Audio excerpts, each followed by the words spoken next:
Wrong track. They say the country is on the wrong track.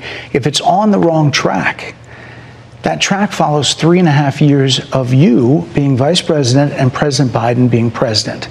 That is what they're saying, 79% of them. Why are they saying that? If you're turning the page, you've been in office for 3.5 years. Unlike Donald Trump, who is a child afraid of any interview in which he is not having his hand held, VP Harris has been doing tough interviews, and that is exactly what she did tonight.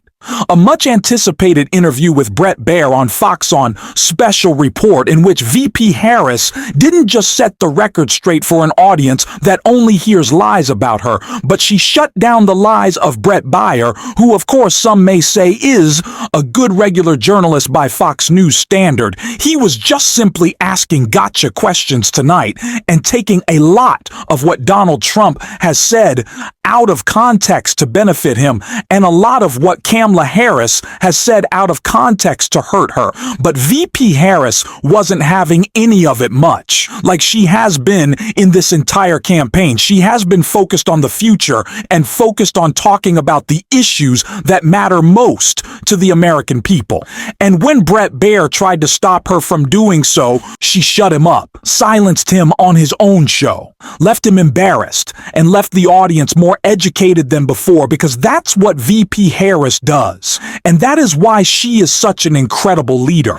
And that is why I'm so excited to get into this interview. But before we do, if I could quickly ask you to leave a like on this video, and if you enjoy our channel and want to be a part of the community that we're building here, to go ahead and hit that subscribe button. It really goes a long way and means the world to me. Now let's get into this first clip of VP Harris calling out Donald Trump's economic policy failure. Why do you think more people say they trust him on the economy than they trust you? I think that when you look at an analysis of our plans for what we would do as President of the United States, it has been clear to those who study and understand how economic policy works that moving forward, because I do believe the American people are ready to turn the page on the divisiveness and the type of rhetoric that has come out of Donald Trump. People are ready to chart a new way forward, and they want a president who has a plan for the future and a plan that is sound and will strengthen our country.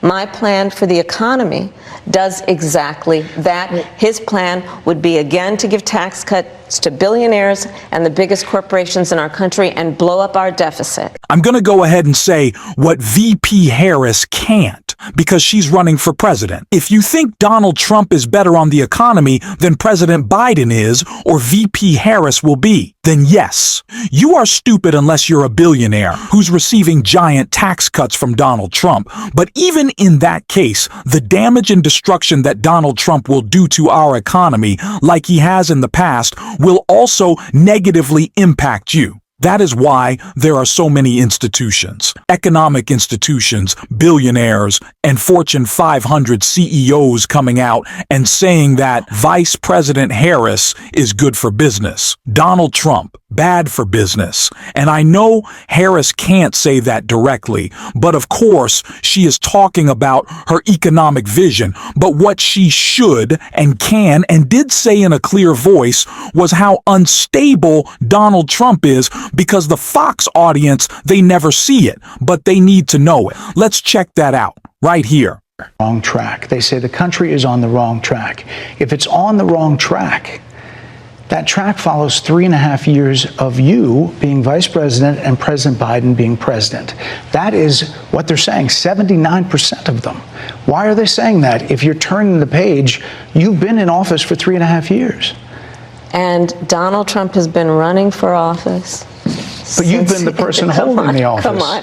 Madam You Vice and I President. both know what I'm talking about. You and I both know what I'm talking about. I actually don't. What are you talking about? What I'm talking about is that over the last decade, people have become, but listen, over the last decade, it is clear to me, and certainly the Republicans who are on stage with me, the former chief of staff to the president, Donald Trump, former defense secretaries, national security advisor, and his vice president, one, that he is unfit to serve, that he is unstable, that he is dangerous, and that people are exhausted with someone who professes to be a leader who spends full time demeaning and engaging in personal grievances and it being about him instead of the American people. People are tired of that. Yes, Donald Trump is unstable. Yes, Donald Trump is in cognitive decline. Yes, Donald Trump is more unfit than ever to be president. He was unfit the first time. He is even worse.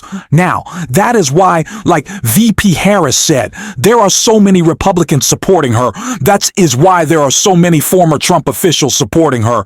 And that is why we need to continue to call out the Republicans who aren't and call out the lies that they continue to push. And speaking of which, we saw a lot of that from Bret Baier, especially when he was trying to sash and reframe Donald Trump's enemies from within comment that he continues to make. And VP Harris called him out for that lie, shut him up, and we got to take a look. If he's as bad as you say, that half of this country is now supporting this person who could be the 47th president of the United States, why is that happening? This is an election for president of the United States. It's not supposed to be easy. I know, but it's not supposed to be. It is not supposed to be a cakewalk for anyone. So are they misguided, the 50%? Listen, are they stupid? What God, is it? I would never say that about the American people. And in fact, if you listen to Donald Trump, if you watch any of his rallies, he's the one who tends to demean and belittle and diminish the American people. He's the one who talks about an enemy within, an enemy within, talking about the American people, suggesting he would turn the American military on the American people. We asked that question to the former president today. Harris Faulkner had a town hall, and this is how he responded. I heard about that. They were saying I was like threatening. I'm not threatening anybody. They're the ones doing the threatening. They do phony investigations. I've been investigated more than Alphonse Capone. He was the greatest gangster. No, it's true. No, but think of it. It's called weaponization of government. It's a terrible thing. So, Brett, I'm sorry, and with all due respect, that clip was not what he has been saying about the enemy within that he has repeated when he's speaking about the American people. That's not what you just showed. He was asked about that specific... No, that's not what you just showed. In all fairness and respect to you, that was the question that we asked him. You didn't show that, and here's the bottom line. He has repeated it many times, and you and I both know that. And you and I both know that he has talked about turning the American military on the American people. He has talked about going after people who are engaged in peaceful protest. He has talked about locking people up because they disagree with him. This is a democracy. And in a democracy, the President of the United States, in the United States of America, should be willing to be able to handle criticism without saying he'd lock people up for doing it. And this is what is at stake, which is why you have someone like the former chairman of the Joint Chiefs of Staff saying what Mark Milley has said about Donald Trump being a threat to the United States of America. He's quoted in the Bob Woodward book that way, yes.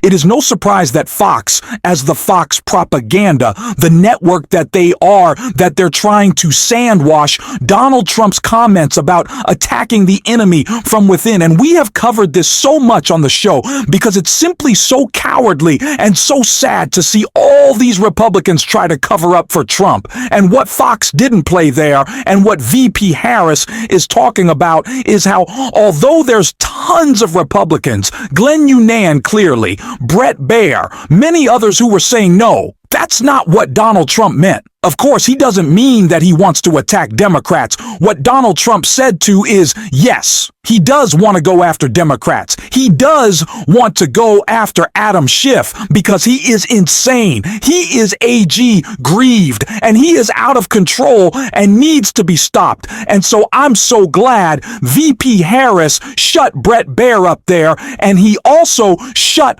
her up. Shut him up right here in this great clip.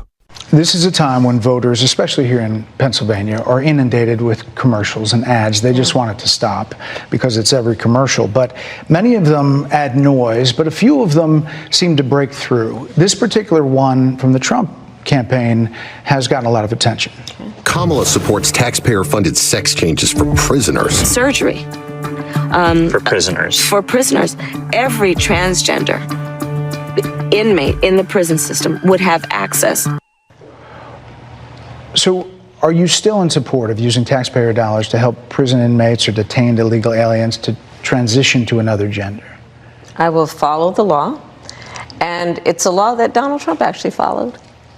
You're probably familiar with, now it's a public report, that under Donald Trump's administration, these surgeries were available on a medical necessity basis to people in the federal prison system.